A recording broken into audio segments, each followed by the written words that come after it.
Assalamualaikum warahmatullahi wabarakatuh. Selamat datang di channel Advice Millennials.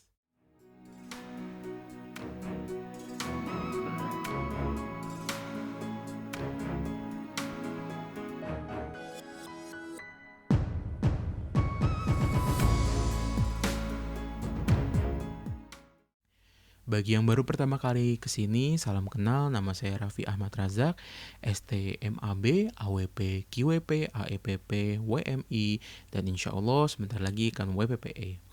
Alhamdulillah tepat hari ini itu adalah 1 tahun ulang tahun dari channel Advice Millennials. Yeay. Dan tadinya sih mau ngasih konten spesial atau apa. Insya Allah sih saya mau ngasih kabar dulu sebelumnya, dalam waktu dekat ini mungkin saya akan launching semacam official account. Insya Allah saya dalam tahap pembuatan semacam startup atau bisa dibilang perusahaan kecil lah, UMKM, yang sedang saya rintis. Insya Allah akan rilis tahun inilah official accountnya. Nanti akan saya kabarin lagi. Tadinya mau hari ini, cuman sepertinya belum terlalu matang, makanya masih perlu digodok dulu. Dan juga insya Allah saya mau bikin pelatihan keuangan lagi di bulan Juni. Untuk tanggalnya insya Allah akan saya umumkan di video minggu depan. Nah, terus di video spesial ulang tahun channel Advice Millennials hari ini saya bakal ngebahas apa nih? Saya bakal ngebahas hal yang baru aja viral minggu lalu. Itu tentang tweet dari sebuah akun yang bilang bahwa ada 4 poin hal yang idealnya dimiliki orang berusia 25 tahun. Yang pertama itu tabungan 100 juta. Yang kedua itu cicilan rumah sisa 20% lagi. Terus yang ketiga punya kendaraan pribadi. Yang keempat itu gaji minimal 8 juta. Jujur saya pertama kali ngelihat, loh kok bisa viral di Twitter gitu kan, lucu juga. Saya sendiri mungkin kalian nggak tahu dan saya juga sebenarnya belum pernah nyebutin ya. Saat ini saya OTW 25. Jadi insya Allah tahun ini 25, cuman karena saya lahir di bulan Desember, jadi sekarang statusnya masih 24. Terus saya melihat list ini, ketawa jujur. Saya sebagai seorang financial planner ya, apa ya, saya aja nggak bisa kok bilang bahwa 25 tahun harus punya ini segala macam. Dan jujur target yang disebutkan di hal yang viral ini, tweet yang viral ini tuh agak nggak masuk akal. Oke, saya breakdown kenapa nggak masuk akalnya. Pertama, punya tabungan 100 juta. Oke, katakanlah kita rata-rata lulus S1 umur berapa? 22 tahun ya, 22 tahun.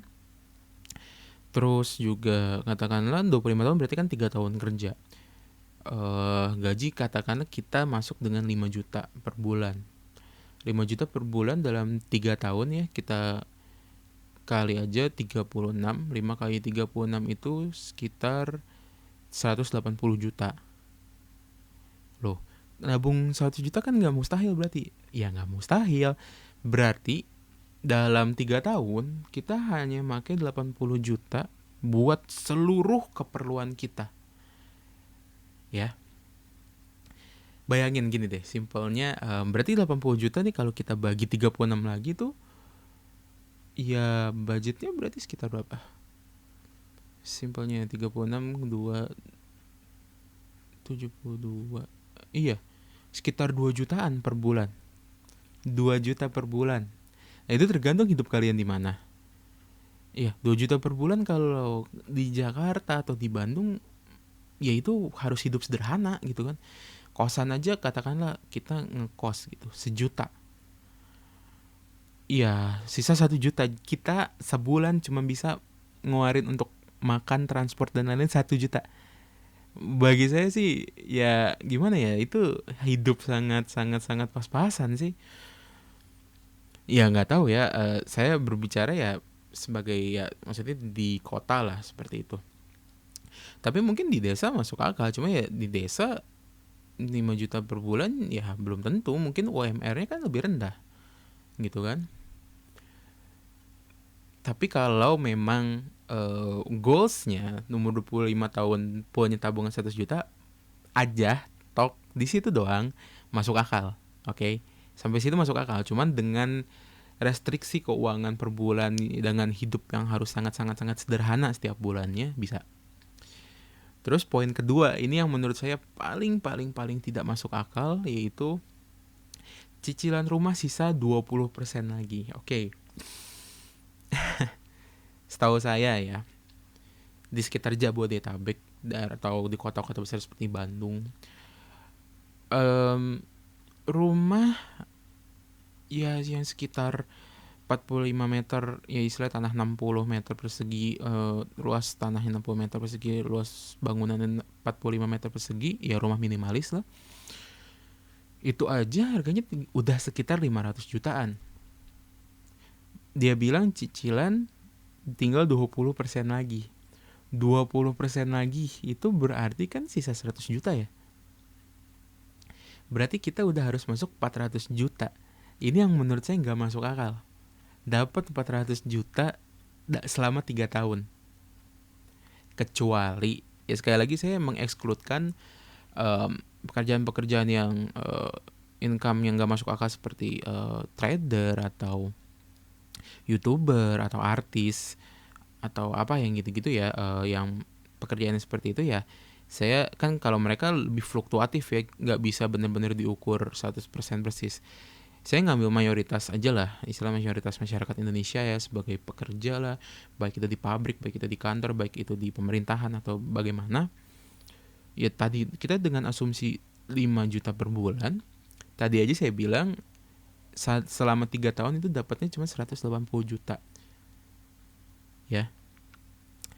Dan apa ya? Ini lagi kita harus udah 400 juta. Menurut saya sih nggak masuk akal. Nggak masuk akal. Ini poin kedua ini yang paling tidak masuk akal. Mau diakalin kayak gimana juga nggak masuk akal. Ya maksudnya saya ya sudah 1,5 tahun kurang lebih ya untuk punya ilmunya, malah udah hampir 3 tahun saya punya ilmu financial planning. Tapi berprofesi sebagai istilahnya mentor keuangan itu ya sudah sekitar 1,5 tahun. Saya sih nggak masuk akal aja gitu, umur 25 tahun cicilan rumah tinggal 20% gitu. Bagi saya sih nggak masuk akal. Nggak tahu ya, kecuali harga rumahnya mungkin ada yang 100 juta ya, itu saya nggak tahu ya. Kalau ada harga rumah 100 juta ya silakan komen di bawah gitu. Setahu saya sih zaman sekarang sih nggak ada ya. Terus juga apa dia bilang punya kendaraan pribadi. Nah ini adalah poin yang paling masuk akal dari semua poin. Karena di sini dia nggak mention kendaraan pribadinya ini apa. Kan bisa jadi motor ya. Motor juga berapa sekarang istilahnya, second pun bahkan murah banget sekarang.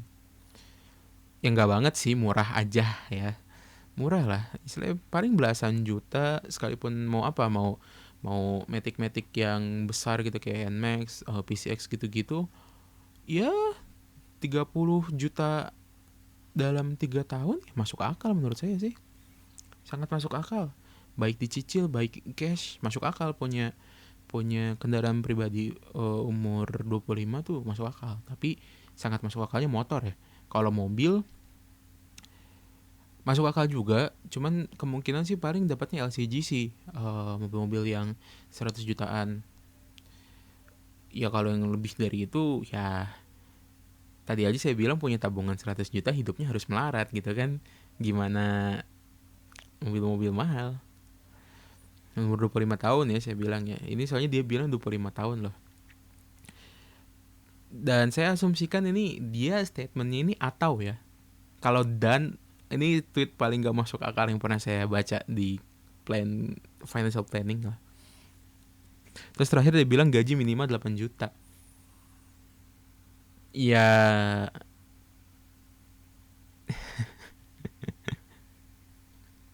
kalau naik jabatan, Kalau dia start jabatannya apa? 8 juta ya berarti kan, ya 8 juta ya setahu saya senior, ya kan? Itu gaji-gaji senior lah. Yang belum jadi supervisor tapi udah senior di pekerjaannya. Dan 25 tahun belum tentu orang sudah diangkat setingkat itu. Banyak banget yang belum segitu gitu gajinya di umur 25 tahun. Dan bagi saya ini juga tergantung industrinya ya. Ya, maksud saya startup mungkin gajinya agak-agak gede. Tapi perusahaan-perusahaan konvensional ya nggak segitu gitu. Umur 25 tahun istilah rata-rata 3 tahun kerja belum segitu. 5 tahun kerja nah itu mungkin masih lebih masuk akal ya. Tapi 3 tahun kerja setahu saya sih sekali lagi tergantung industrinya dan tergantung perusahaannya. Enggak sih 8 juta tuh enggak. Belum tentu dapat. Ya enggak nyangka ya panjang ternyata bahas video ini. Jadi intinya ya pendapat saya pribadi sekali lagi dengan ilmu yang saya miliki, saya bilang ya tweet ini tuh kalau dia bilangnya dan itu nggak masuk akal banget. Kalau dia bilangnya atau itu masih ada beberapa yang bisa dicapai, tapi yang paling nggak masuk akal itu poin kedua doang. Yang apa dia bilang cicilan rumah sisa 20% lagi. Itu doang yang nggak masuk akal. Sisanya bisa, cuman ya hidupnya harus di-strict banget gitu pengaturan keuangannya. Makanya saya mau bikin kelas lagi. Ini untuk siapapun umur berapapun, nggak ada yang pernah salah yang namanya belajar perencanaan keuangan. Karena insya Allah ya perencanaan keuangan itu tujuannya untuk istilahnya saat kita mempunyai tujuan keuangan atau mimpi kita untuk beli apa, untuk punya apa dan segala macam, kita harus bisa memanagenya, dan cara memanagenya itu ya kita harus belajar. Nah makanya saya istilahnya bikin kelas-kelas seperti ini. Bukan seperti ini maksudnya, bikin kelas sertifikasi perencanaan keuangan. Insya Allah sih minggu depan mungkin akan saya beritahukan lagi detail informasinya mengenai pelatihan tersebut.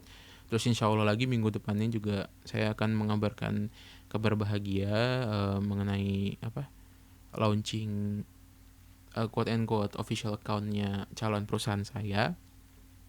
Dan mungkin segitu dulu kali ya video kali ini. Saya sekali lagi nggak mau video ini lebih dari 15 menit karena sekali lagi saya kalau di YouTube belum 1000 subscriber tuh belum boleh 15 menit tuh karena belum monetisasi.